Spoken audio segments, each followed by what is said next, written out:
पति पति। हम भगवान के सेवक हैं और भगवान हमारे पति हैं। तुम हो एक अगोचर सबके प्राण पति।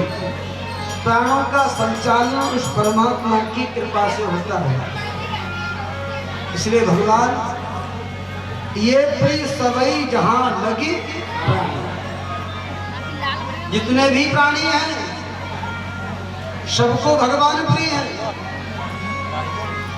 समुद्र के तट पर देखन कहूं प्रभु करुणा कंदा, प्रकट भय सब जलचर गंदा। तिनकी ओटन देखी वाली मगन भय है रूप निहारी, प्रभु बिलोके तरंग तारी।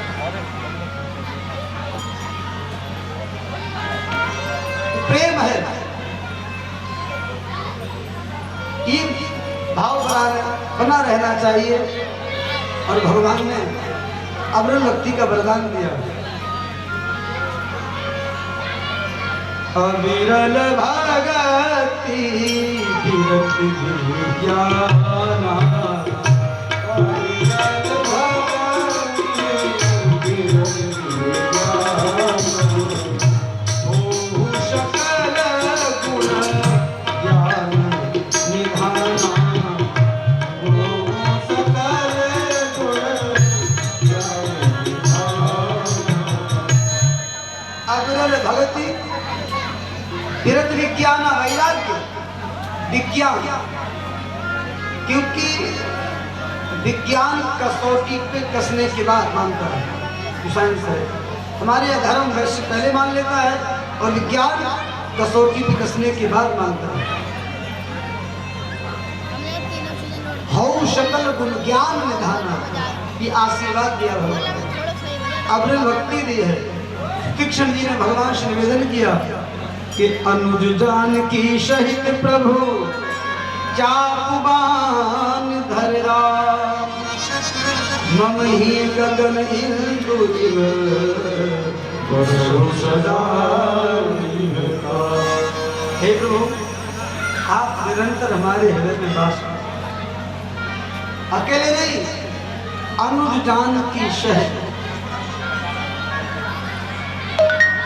तीनों का हमारे हृदय में वास हो।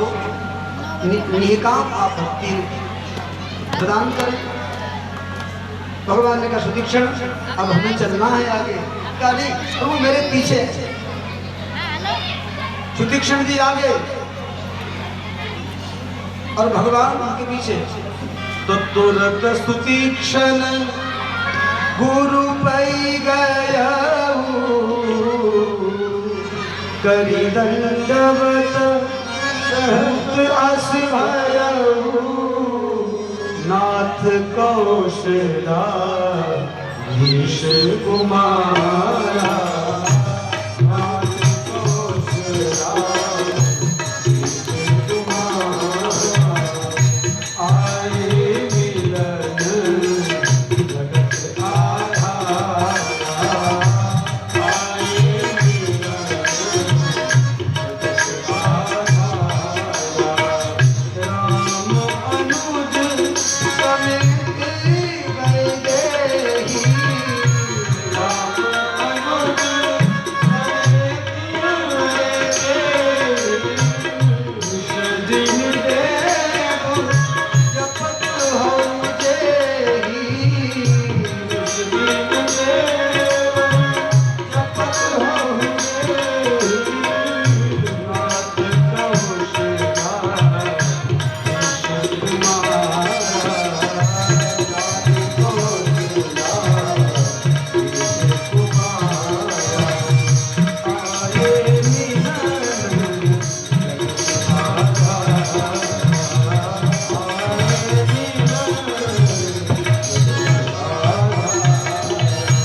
गुरुदेव के चरणों में दंडवत स्वीकार हो। आवाज सुन सुदीक्षा जी, गुरुदेव तू आ गया। तुझको मालूम है तेरा निष्कासन हुआ था और पूरे मुझको कुछ विशेष दक्षिणा देने के लिए कहा था। अरे बोले गुरुदेव भगवान कुटिया से बाहर निकले। नाथ कौशलाधीश तुम्हारा आए सकल जगत आ रहा। अरे प्रभु राम आपसे मिलने आए हैं, जगत के आधार लक्ष्मण जी। रात दिन जिनका तुम नाम लेते हो, राम अनु समेत रह रही, रात दिन जिनका आप गुणगान करते वही आए हैं। और जैसे कुटिया से बाहर अगस्त मुनि निकले,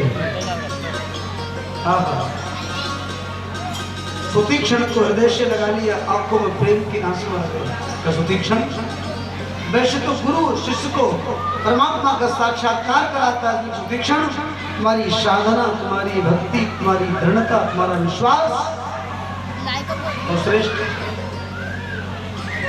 भगवान का दर्शन हुआ, चरणों में प्रणाम किया, आसन दिया। अगस्त मुनि भगवान का दर्शन करके धन्य हो गए। ये वही अगस्त मुनि हैं जिन्होंने 3 आचमन में समुद्र पी लिया था। काम क्रोध लोभ,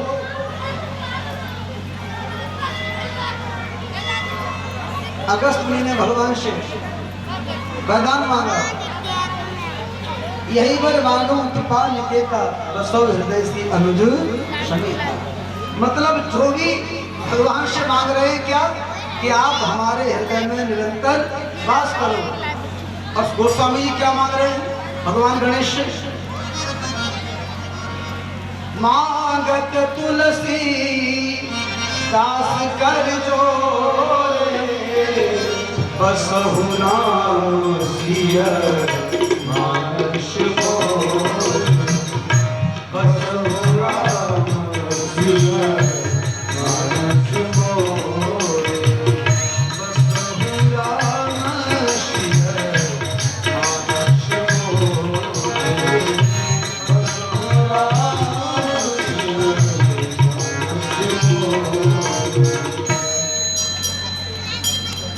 सबने एक ही बार सब कर मांगे एक फल, राम चरण न त्याओ। सभी संत भक्त कहते भगवान हमारे हृदय में वास करे। जब भगवान हमारे हृदय में वास करेंगे तो हमारा मन निर्मल हो जाएगा, और यही निर्मल मन भगवान को चाहिए। भगवान वो अगस्त मुनि जिन्होंने एक छोटी सी कथा इनके बारे में सुनाई। अगस्त मुनि इतने तपस्वी पुरुष हैं कि रावण का कोई अनुचर गुप्तचर का साहस नहीं अगस्त ऋषि के आश्रम की सीमा को छू सके। अगस्त ऋषि के एक बार रावण के 2 गुप्तचर जिनका नाम आतापी वातापी, ये ऐसे थे कि सूक्ष्म शरीर को धारण करके भोजन के माध्यम से उदर में प्रवेश कर जाते थे, और अंदर प्रवेश उदर में किया, आकार बढ़ाया, ऋषि मुनि के पेट को फाड़ा, बाहर निकाला। इस तरह से इन्होंने हजारों ऋषि मुनियों को मौत के घाट उतार दिया। ये आतापी नाम का जो राक्षस था, ये भोजन के माध्यम से अगस्त ऋषि के हृदय में उदर में प्रवेश कर गया। अगस्त मुनि समझ गए, 3 बार कहा आतापी हजम, आतापी हजम, आतापी हजम। अगस्त मुनि वातापी ने समाचार दिया रावण को, उन्होंने तो उसको भस्मीभूष कर दिया। तब रावण ने कहा आज के बाद में अगस्त ऋषि की सीमा को तुमको छूने की आवश्यकता नहीं है, क्योंकि जिसके जीवन में लोभ नहीं होता है उसे दुनिया की कोई शक्ति हिला नहीं सकती।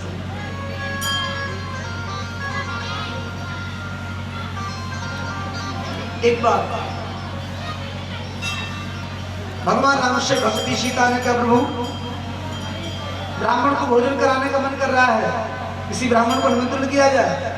तो किसी ब्राह्मण को निमंत्रण किया। वो ऐसे ब्राह्मण देवता थे 10-5 पूरी खाए और तृप्ति हो गई। तो भक्ति सीता ने कहा प्रभु ये आनंद नहीं आया। अरे ऐसे ब्राह्मण देवता तो हो जो 2-4 किलो आटा खाए तो अच्छा लगे, हमने कुछ किया। तो अगस्त मुनि को निमंत्रण दिया। श्रीमद् भागवत की कथा है। अगस्त मुनि को भगवान ने निमंत्रण दिया, आसन लगा के बैठ गए, भोजन परोसा गया, ठाकुर जी को भोग लगाया, भोजन प्रारंभ। छोटी छोटी कटोरी में वो दाल चावल। भगवान अगस्त मुनि ने कहा प्रभु भैया संदीप जी को उधर ले जाओ, उधर ले जाओ, बात करिए, बात कोई दिक्कत नहीं है, कोई व्यस्तता की बात हो सकती है, लेकिन जो जिद है तुम्हारी वो चिढ़ है हमारी, फिर कैसे बनेगी हमारी? और जो जिद है तुम्हारी वो चिढ़ है हमारी। कोई कोई बात विशेष ऐसी बात नहीं। अगस्त मुनि ने काम कटोरियों को लिया, कहा कि प्रभु ये बताइए नाक में डालें, कान में डालें, आंख में डालें? ने भगवती सीता को कहा प्रभु राम ने वैदेही ये अगस्त जी हैं, बड़े बड़े कटोरे में सब सब्जी पूरी सब रबड़ी आदि आदि सब। अगस्त ऋषि ने भोग लगा, जठराग्नि को बढ़ाया, पहले 2-2 पूरी, अपने आप 4-4 पूरी, फिर तो भैया और जठराग्नि को प्रबल किया, अब तो पूरी सब्जी में लगे और हाथ ऐसे कर लिए, अपने आप क्यों चल रहा है। 2 दिन हुए, 4 दिन हुए, 8 दिन हुए, भोजन बंद नहीं हो रहा, क्रम से भोजन चल रहा है। गणेशी परोसन वाले रिद्धि सिद्धि बेल रही हैं, नवनिधि हाथों में छाले पड़ गए। जब 18 दिन हो गए तो भगवती सीता ने भगवान राम से कहा कि ऐसे ब्राह्मण को बुलाया था हमने। भगवती सीता ने कहा कि हे भगवान ऐसा सुना ब्राह्मण देवता, जब आधा भोजन हो जाए तो पानी पी लेना चाहिए। अगस्त मुनि ने कहा बात करने का समय नहीं है, अपना काम करो, आधा भोजन हो जाएगा तो मैं खुद बता दूंगा, खुद पानी पी लूंगा। भगवती सीता ने कहा अभी आधा ही नहीं हुआ है, यहाँ पसीना में शराब हो रहे बड़े से, रिद्धि सिद्धि नवनिधि के हाथों में बेलते बेलते छाले पड़ गए। अंत तो भगवान राम ने भगवती सीता के रूप को देखा और एक पूरी को परोसा तुलसी पत्र के साथ, तृप्ति हो गई, कि प्रभु भोजन पूर्ण हो गया, अब जल पिलाइए। भगवती सीता ने कहा जिसने 18 दिन भोजन किया लगातार, 2-4 बार की थोड़ी बात लो, 2-4 बार दिन थोड़ी काम चल जाएगा, 2-4 टेक करो। प्रभु से कहा एक काम करिए, हे प्रभु भोजन हमने करा दिया, जल आप पिलाए। भगवान ने कहा हे अगस्त मुनि आपने भोजन किया है, त्रेता में आपको जल मिलेगा द्वापर में, जिसमें मैं इंद्र की पूजा बंद करा के गोवर्धन भगवान की पूजा प्रारंभ कराऊंगा तो इंद्र कुपित होकर के मूसलाधार बरसात करेगा, ब्रज को डुबाने का पूरा प्रयास करेगा। तुम सो करा के बैठ जाना, तुम्हारी तृप्ति हो जाएगी और ब्रज डूबने से बच जाएगा। बोले गिरिराज जी महाराज की। ये वो अगस्त मुनि हैं जिन्होंने भोजन किया है त्रेता में और जल पिया है द्वापर में। ये कोई ऐसा मत सोचिएगा, अन्यथा नहीं है। आप कभी गिरिराज जी जाएं, गोवर्धन का दर्शन करें, ठाकुर जी की परिक्रमा करें, वहां किसी संत ऋषि मुनि से पूछिए, सब बताएंगे। भगवान ने कहा मुनिवर अब आप मुझे उस मंत्र की दीक्षा दो जिस मंत्र के द्वारा मैं राक्षसों पर विजय प्राप्त कर सकूं। देखिए भगवान बिना संतों से पूछे कोई कार्य नहीं करते। भरद्वाज जी से पूछते हैं हम किस मार्ग पे यात्रा करें, वाल्मीकि जी से पूछते हम कहाँ रहें, और अगस्त मुनि से क्या पूछ रहे हैं, अब सो मंत्र देव मुनि मोही यही प्रकार मारो मुनि योगी।